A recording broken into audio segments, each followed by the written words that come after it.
दौर दराज एक गांव में राजा नाम का एक लड़का रहता था। सब उसे प्यार से राजो कहते थे।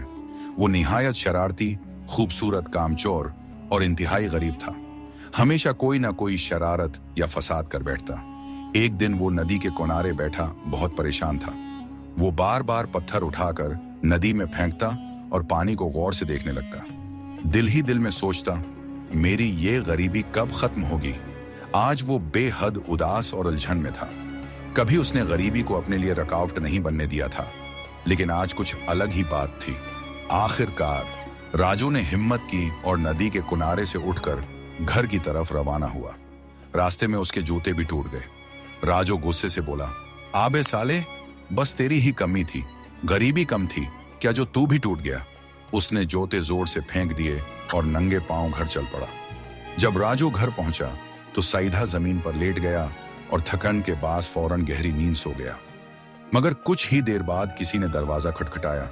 पहले तो उसे कुछ सुनाई ना दिया, लेकिन जब जोर की दस्तक हुई तो वो चौंक कर जाग गया। राजू डर गया, क्योंकि उसका ना कोई दोस्त था और न ही कोई रिश्तेदार। उसने खुद से कहा, इतनी रात को कौन आया होगा।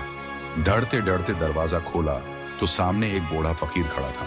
बूढ़े ने कहा, मैं अल्लाह का एक फकीर हूं, मुझे बहुत जोर की भूख लगी है। 7 दिन से कुछ नहीं खाया, अगर अब ना खाया तो शायद मर जाऊं। राजू ने उसे अंदर बुलाया और अपने घर का थोड़ा बहुत खाना उस फकीर को पेश कर दिया।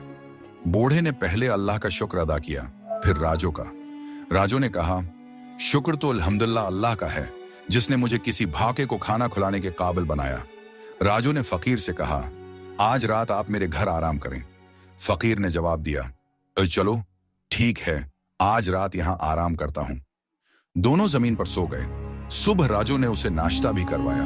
तब बूढ़े फकीर ने राजू से कहा, तुम बहुत रहम दिल और होशियार लड़के हो, अब मैं तुम्हारी मदद करना चाहता हूं। राजू ने इनकार करते हुए कहा, उसकी जरूरत नहीं, मेहमान तो अल्लाह की रहमत होते हैं और मैं हमेशा उनकी खिदमत करता हूं। बूढ़ा बोला, ऐसी वजह से तो मैं तुम्हारी मदद करना चाहता हूं। फिर उसने कहा, अब मेरी बात गौर से सुनो।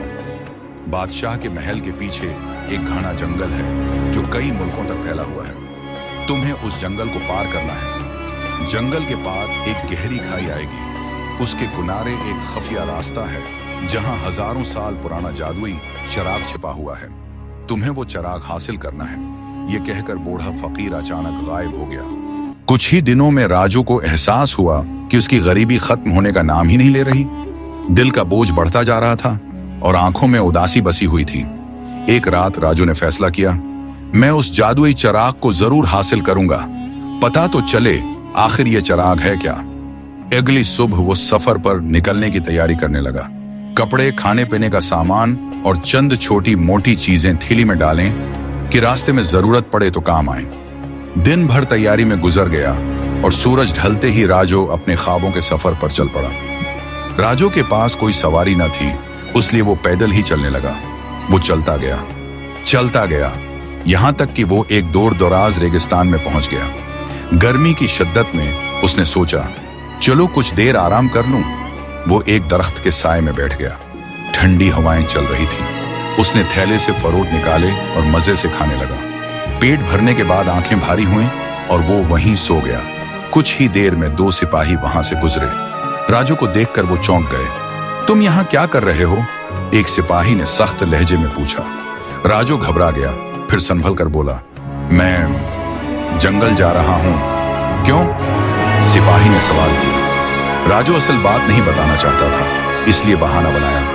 एक दोस्त बीमार है, मैं जंगल से जड़ें और बोटियां लाने जा रहा हूं ताकि उसकी दवा बना सकूं। सिपाहियों ने एक दूसरे की तरफ देखा और कहा, बादशाह का हुक्म है, कोई भी जंगल में बगैर इजाजत नहीं जा सकता। क्या तुम्हारे पास इजाजतनामा है? राजू ने सच बताया, नहीं। सिपाहियों ने उसे फौरन पकड़ लिया और कहा, चलो तुम्हें बादशाह से खुद इजाजत लेनी होगी। राजू मजबूरन उनके साथ महल की तरफ चल पड़ा। महल में दाखिल होते ही उसने शानदार संगमरमर की दीवारें और सुनहरी तख्त देखा। दिल ही दिल में वो सोचने लगा, अगर बादशाह ने इजाजत न दी तो सीधा जेल में डाल देगा। अब मैं क्या करूं? बादशाह ने सिपाहियों से पूछा, ये कौन है और क्यों पकड़ कर लाए हो? सिपाही बोले, बादशाह सलामत, ये जंगल में आपकी इजाजत के बगैर जा रहा था। बादशाह ने गुस्से में हुक्म दिया, उसे जेल में डाल दो। राजू खामोश रहा, कुछ न कहा। सिपाही उसे कैद में डाल गए। लेकिन उस कहानी का एक और किरदार था, बादशाह का वजीर जाफर। वो एक मुकार और लालची आदमी था और जादुई चिराग के बारे में पहले ही जानता था। जब जाफर को पता चला कि एक कैदी जंगल की तरफ जा रहा था तो इसके दिल में शक पैदा हुआ, शायद ये इसी चिराग के पीछे है। वो फौरन जेल में गया और राजू से सवाल किया, सच बताओ, जंगल में क्या करने जा रहे थे? राजू ने फिर वही जवाब दिया जो सिपाहियों को दिया था। जाफर मुस्कुराकर बोला, झूठ मत बोलो, तुम चिराग लेने जा रहे थे, है ना? राजू हैरान रह गया। तुम्हें कैसे पता? जाफर ने मुकारी से कहा, अगर तुम मुझे वो चिराग ला दो तो मैं तुम्हें इतनी दौलत और सोना दूंगा कि तुम्हारी गर्बत हमेशा के लिए खत्म हो जाएगी। राजू को जाफर की नीयत का अंदाजा ना था, इसलिए फौरन मान गया। जाफर ने चुपके से उसे जेल से निकाला और महल के पिछले दरवाजे से बाहर ले गया। जाते जाते धमकी दी, याद रखना, कोई चालाकी मत दिखाना, मैं तुम्हें वहीं मिलूंगा जहां ते क्या है। राजू ने सिर हिलाया और सफर पर रवाना हो गया। 2 दिन रेगिस्तान पार करते, फिर 7 हफ्ते जंगल में चलते चलते आखिरकार वो अपनी मंजिल तक पहुंच गया। सामने एक गहरी खाई थी। राजू रास्ता ढूंढने की कोशिश कर रहा था कि अचानक वो फिसल कर नीचे गिर गया। सर पर चोट लगी और वो बेहोश हो गया। घंटों बाद होश आया तो भूख और दर्द से ढाल था। बड़ी मुश्किल से उठा और चिराग तलाश करने लगा। दूर एक पहाड़ी की चोटी पर उसे चिराग नजर आया। खुशी के मारे वो दौड़ता दौड़ता ऊपर चढ़ा और चिराग को हाथ में लेकर बोला, तेरी बदौलत मेरी जिंदगी बदल जाएगी। लेकिन अचानक जमीन लरजने लगी। पहाड़ की चोटी टूटकर खाई में गिर गई। राजू रास्ता तलाश करता रहा मगर कोई कामयाबी न मिली। मायूस होकर उसने चिराग को कोसना शुरू किया, काश मैं यहां कभी ना आता।